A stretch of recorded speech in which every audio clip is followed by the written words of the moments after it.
What's going on, guys? Zuko back with another Dragonflight video. How's everybody doing? Oh my god, that was way harder than I thought it was going to be. How are you doing? I hope you're having a wonderful day. And I want to talk about Warrior.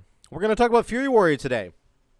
Grab your coffee and let's chat about the state of Fury Warrior in the Dragonflight beta. Remember, guys, of course, this is beta. I know I keep saying that in every video, but it really does matter because sometimes people just, I think, get this idea like we need to figure out everything right now, you know, and it's like it's just not true. It's never going to be about that. You know, you really don't need to discover the build, the meta build for your class and your spec like today. It's just so ridiculous to talk about it like that. So there's probably about another month or so of testing that's going to be going on, iterating for Blizzard on these talent trees. They said they're done with the design phase and they're moving forward into the tuning phase. So likely the talents that you're seeing in each talent tree are probably going to stay that way as they are now. So whether you like that or not, I mean, that's kind of the way it's going to be, and now it's up to tuning. So where's Fury Warrior in this? And I got to say off the cuff, I think Fury Warrior is going to be perfectly fine. I think they're looking very strong. Look at my notes up here. I think one big thing that I'm noticing about Fury Warrior is that there's so many options for these guys. Like, the class tree is insane, first of all. Pardon me, guys, I'm still a little sick. The class tree is really crazy. I have Avatar and its buff. I have Thunderous Roar and its buff. You guys can see that, right? Let me move over here for a sec. Right, I've got these two.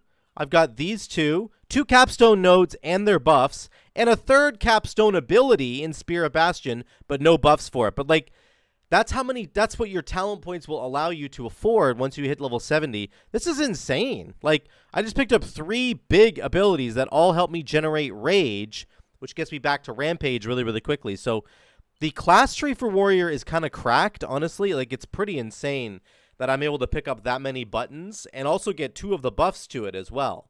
So I think that's really, really strong. Let me say, first of all, this has changed a little bit.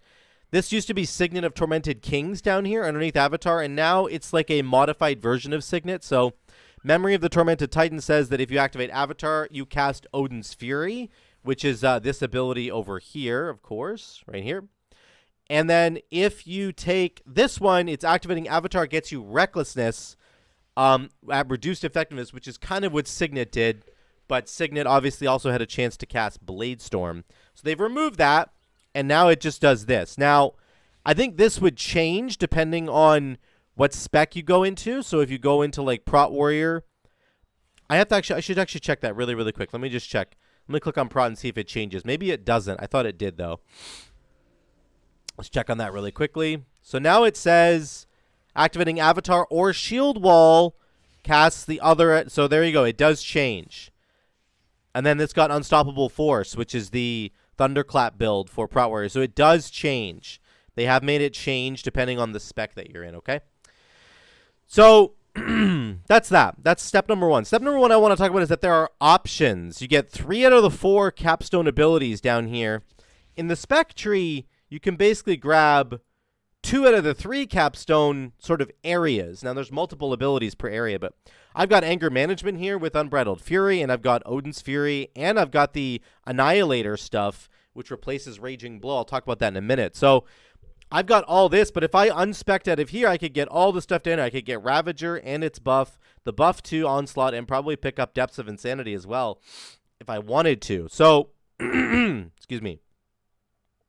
There are choices here for Fury Warrior. There are so many choices. You can go over to the right-hand side of the tree here and pick up, like, all the Raging Blow tech if you want. Get a bunch of Raging Blow stuff. Or you can go left side of the tree and get, like, Bloodthirst stuff and go more of Single-Minded Fury where you're dueling one-handers. And you come all the way down to Annihilator, which replaces a Raging Blow and just causes your auto attacks to deal extra physical damage and generate rage. So there are choices here. There is a auto-attacking build here, sort of a single-minded Fury build. So you've got Sidearm over here.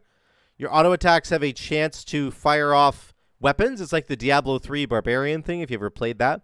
Very, very cool. And then, of course, we have Annihilator, which replaces Rage and Will. Your auto attacks deal more damage, generate rage, okay? You have Focus and Chaos up here, where while you're enraged, your auto attacks cannot miss, which is important because if you don't know, offhand auto attacks have like a 30% chance to miss or higher. I forget what the actual number is, but they have a decent chance to always miss.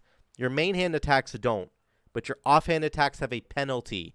This essentially gets rid of that penalty altogether, which is very cool. More auto-attacking stuff. In the class tree, we've got Quick Thinking.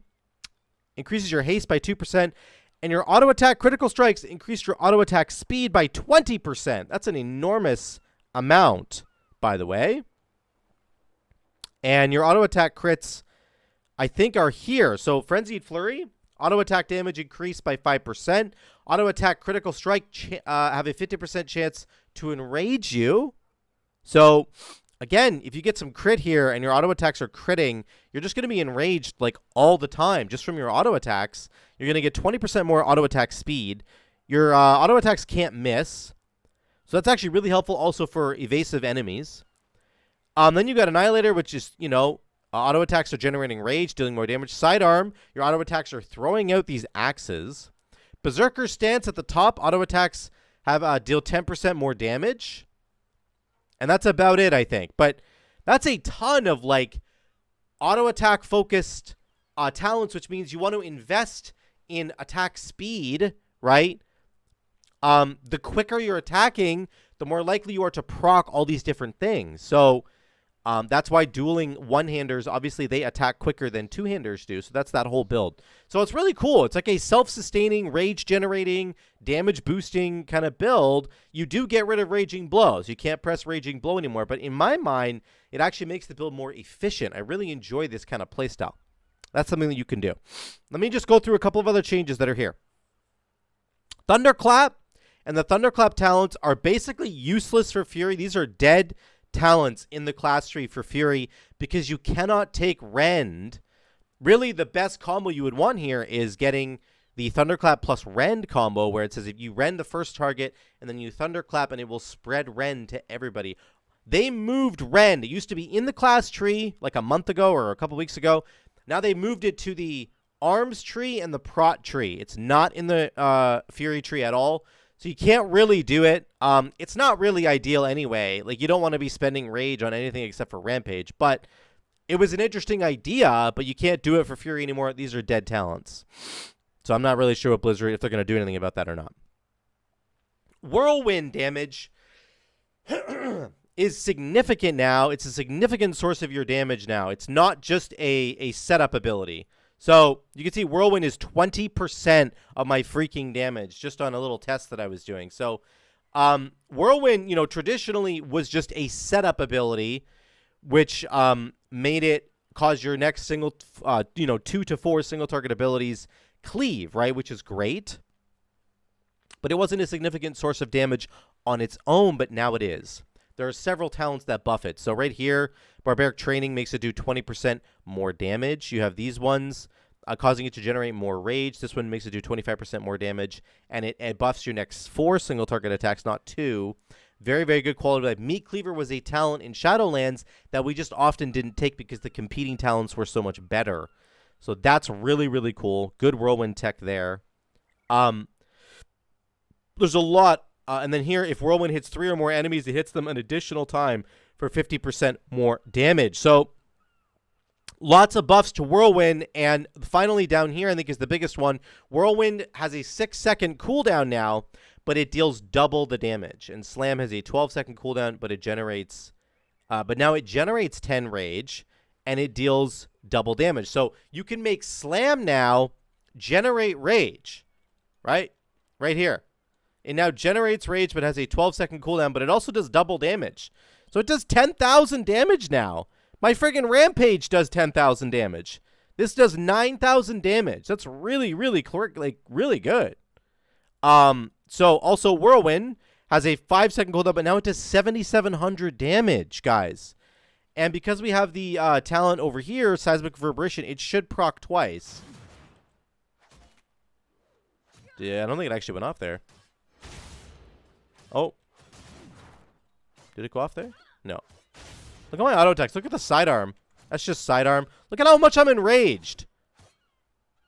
I'm not even doing anything. Like, I'm enraged again. I'm enraged. It's just insane. So that doesn't seem to be working, actually. If Whirlwind hits 3 or more enemies, it hits them an additional time. It should hit them again right there. So I don't know if that's actually working or not. I'm literally doing 8k damage just doing my melees and pressing Whirlwind. So I'm not sure if that's actually proccing or not. Doesn't really matter. I'll send a bug to Blizzard. The point is, Whirlwind does a Giga Chad load of damage. And this is really cool that Slam has a higher cooldown, but Slam does a bunch of extra damage and gives you rage. It's not a spender anymore. It's a generator, which is great for Fury because all we're trying to do is press Rampage. We want to get back to Rampage, right? So very, very cool. I actually love Storm of Swords. I think it's very, very good design. Last point I want to make, Ravager is now a really big ability. It's a 1.5 minute cooldown instead of being like a 40-second cooldown, I think it was in Shadowlands. But now it does 34,000 damage over 11 seconds. Nothing else in your kit does 34,000 damage. Not a single other ability that Fury Warrior has does 34,000. Not Dragon Roar, not Spear of Bastion. This thing is insane. It does the highest amount of damage possible, but it's on a bigger cooldown. You can get 2 charges of it with Storm of Steel. I tried it on the dummies here, but unfortunately, the stupid thing, like once you get into combat, it like touched this training dummy, and then that training dummy went red, and these guys still stayed yellow. They're still neutral. And so, like, my Ravager went over to the single target guy and didn't do any AoE damage. So I couldn't really, I can't test it properly. Just know, though, that it does crazy amounts of damage, and there will be an interesting build there for sure. Okay? That's kind of what I want to talk about. The reason I wanted to highlight all those different things is because there's so many different options for Fury. There's so many different interesting ideas for Fury. You can pick and choose whatever you want, and the tree is set up in a way that is quite good. It's very, very easy to just jump around and pick up whatever you want. Honestly, it really is. So I opted to go for this kind of like Bloodthirst, single-minded Fury build down here with Odin's Fury, Anger Management, and Unbridled Ferocity. So Rampage has a 20% chance to get Recklessness. That was kind of the build that I went for with my triple abilities over here on the class side of the tree. One more quick note I want to make is that if you take Reckless Abandon, Recklessness generates 50 rage when you press it, and it greatly empowers Bloodthirst and Raging Blow. That was in Shadowlands. We had this cooldown. What's really cool about this now is that if you have Avatar plus Memory here, when you activate Avatar, you get Recklessness, and that does proc Reckless Abandon. It does. So you can proc Recklessness yourself, and then you get the Reckless Abandon thing. You can get the proc from Recklessness off of Avatar, and that will get you your Reckless Abandon window. You can also get it from Unbridled Ferocity, where Rampage has a chance to grant you Recklessness for 4 seconds. That will trigger your Reckless Abandon Recklessness, and your Bloodthirst and your Raging Blow will be empowered. Now, if you take Annihilator, which gets rid of Raging Blow, it does not do anything for you in Reckless Abandon. You have to actually have the button Raging Blow. I thought maybe Reckless Abandon would get changed so that if I had Annihilator, it was just giving me a really, like, a more powerful Annihilator, like, auto attack, but it doesn't seem to be the case. If you take Annihilator, it gets rid of Raging Blow. It doesn't help you with Reckless Abandon. You need to keep Raging Blow in order to get the benefit from Reckless Abandon. So, but really, really cool that they actually, there's 3 different ways now to get your Reckless Abandon window going, which is very powerful. It might be a very, very strong build because you can get it from regular Recklessness, from Unbridled, and from Avatar. So, enough of that stuff. I'm just going to show you some dungeon footage here, and I'm going to talk a little bit more about what's going on. Let me just move my notes over here. But that is enough of that. Let's get to the video review. So this was a Ruby Life Pools that I just did. Very good stuff here. Let's turn the volume up. There we go. So our damage for Fury Warrior, and again, I always want to stress this. Why are my cameras so different? Look at me. I'm like pale over on the left side. This is really weird. I don't know what's going on there. Anyway, one thing I want to stress is that my Fury Warrior did really solid damage throughout the entire dungeon with this build that I was running. And again, like I said, there's so many options. Please don't be thinking that like the damage that you see here is representative of the damage that you're going to see in a month when this game goes live. It is not, guys. It is just not going to be like that. It's going to be different. That's just the bottom line. Now, having said that, I always want to do this little test, right? Is the damage that I'm getting from Fury Warrior, is it falling within the window, the expected window that a lot of other specs have had right now? And I think the answer to that question is yes. On average, I was hitting about 30 to 35, sometimes 40, 50K, depending on the big AoE pack. We're at 33K right now. That was typical. On every pack, I was almost at about 30 to 35K on this, which I think is great. That's actually very good. That's very normal. It's not the 120K that Demon Hunters are doing right now, but again, that's all going to change. So, I think if Blizzard chooses to do any real tuning pass here, I think that they're likely for Fury Warrior to buff them a little bit, but either they're going to buff them a little bit or do nothing, because I think that Fury Warrior is in a great place. If I had to just assess the damage that we're doing right now, I would say the damage is great. So I don't think they need a massive buff, but they also might not need anything at all. We're doing 40K damage right now, 45, 50K, spiked up to 50K there. Again, if you're probably a better Fury Warrior than I am, and people would be able to do this much, much better. So, that is just, take it all with a grain of salt, right? 34K again on this pack, 35K. This is right before the first boss. Let's go to the first boss. We'll get like a sort of a single target. This is a little pack we forgot to kill. Here's kind of a boss fight here, right? Let's see how the damage looks at the beginning. I get Spear of Bastion. I don't have Recklessness up yet, which is unfortunate, but I should have moved out here, by the way. Don't be a troll. I troll my team so hard right here. Recklessness is up now, so we can proc it and go ham here. My damage should go up here. There we go. We're climbing a little bit. I'm not even using Slam, which it's hard to get used to Slam being a builder, not a spender. Very, very hard to get used to that.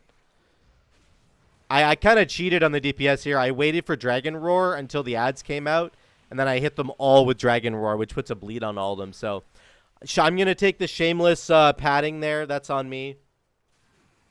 But we catch up to everybody in the end, and we're basically, they're a little bit higher because of the AoE cleave there. People are padding on the AoE, but again, it's fine. That's good damage. Perfectly good damage right there. Now, we have kind of the gauntlet phase here where we're going to run in a circle. Again, 30K. We're doing almost 30K here. 31, 33. We're up, like, that's the range. 35, 36. That's the range that I was finding with all of my fights with Fury Warrior. Again, I was starting at 24K, and boom, we're up to 27, 28. Back to 30 again. Back to 30K. Now we'll go to the next pack. Round the bend here. 27K, 28, up to 33 again. So we're always within that like 30 to 35 range. It never really, there's a couple moments obviously where I got up to 40 and 50K like you saw before. But on average, it felt like with the pack size that we were pulling, this is where we were kind of getting to. So again, there's probably a better build. I'm sure there's a better build that you could do. Here's the second boss. More single target here. This is kind of pure single target. There is some cleave here in a minute. But we're going to try to get the boss over towards this guy and then get some cleave going. I wanted to get off a charge. Dragon's Roar. This is perfect for Fury Warrior because your Whirlwind makes you cleave everything, right? So it's perfect. Avatar's up here. We're going to pop Avatar and we're going to get Recklessness as well. It's so smooth. Let me just talk about how smooth the gameplay feels for Fury. It feels really good. I feel like with the combination of the different cooldowns that I have, you have Recklessness and Avatar. Avatar gives you Recklessness. The amount of like rage generation is just off the charts. Like it's so fast. You are getting so much rage. I think more so than you had even in Shadowlands. You have combos like Spear of Bastion and Dragon's Roar. And you just have all these options that are going to give you massive amounts of rage. Like I went to 110 there. We're at 115. We're going to spend it. Down to 35. Back to 107 right away. Down to 27. Back to 80. Back to 115 right now. Down to 51. Back to 85. Down to 27. There, that's a tiny bit slower right there. But you see how fast I was generating rage there? That's how smooth the gameplay feels, and that's just on a single target. It would be way better in AoE. So important to always remember that how does the class feel to play? I think with the addition of Slam being a builder, not a spender, having all these extra buttons like Odin's Fury, Spear of Bastion, Dragon's Roar, you know, these are all giving you Avatar as well, giving you all these options to generate more rage. It feels really, really smooth in terms of the generation, which is all you need because you're just trying to get back to recklessness. That's all you care about. So it's very, very good that way. So again, more AoE here, back to 30k, 36k, 40k here, 42k, spiking because there's more targets. Of course, it's always helpful. You get more targets, you get more damage, right? That's how Fury Warrior works. So good. Lots of damage there. We have to clear this last trash platform here before the final boss. Sorry, I'm skipping ahead here. There's another 30k. I just wanted to really continue to highlight where the damage is for Fury Warrior. So let's let me summarize all this while we're beating up the final boss. Number one, I think there are a ton of options for you guys. I think there's a ton of options in the talent tree. You can go and get a bunch of Raging Blow talents, and then you could spec into Reckless Abandon maybe. Maybe do a Raging Blow, Reckless Abandon build. You could grab Ravager as another big 1.5 minute cooldown. You can go for the single-minded Fury build. This is what I was doing. Remember, I'm dual-wielding one-handed weapons here, not two-handed weapons. So, like, the damage is probably better with the two-handers, but I don't know, maybe it isn't. This is why I wanted to test this out. You always got to test these things. I'm always here to try and see what's new and test this stuff out. You can pick Annihilator, which gets rid of Raging Blow. You can make Whirlwind and Slam have long cooldowns but do big amounts of damage. So if you have a build where you're not going to need to Whirlwind until, you know, once every 6 seconds, which is kind of what my build is here, then there you go. That's you're going to get more damage out of it because you're filling in those other GCDs with better damaging abilities. So it's all about how you want to build your warrior. You can do dueling two-handers, dueling one-handers, single-minded fury, do whatever you want to do. There's execute talents here I haven't even really talked about. I've used a couple of them, but there's you could specialize more into execute here with like massacre and getting a bunch of damage that way. On the class side of things, you can take Spear of Bastion, Thunderous Roar, Avatar. You can pick whatever you want, guys. It's really just open season. So that's Fury Warrior in a nutshell. I want you guys to let me know what you think in the comments down below. I think the damage is actually great. I think it's almost exactly where it needs to be. Again, that's not the only thing we're really assessing here. How does it feel to play? Fury Warrior feels fantastic to play. I absolutely loved it. So let me know what you guys think in those comments down below. I love you all. Thank you so much for watching. I'll see you in the next one.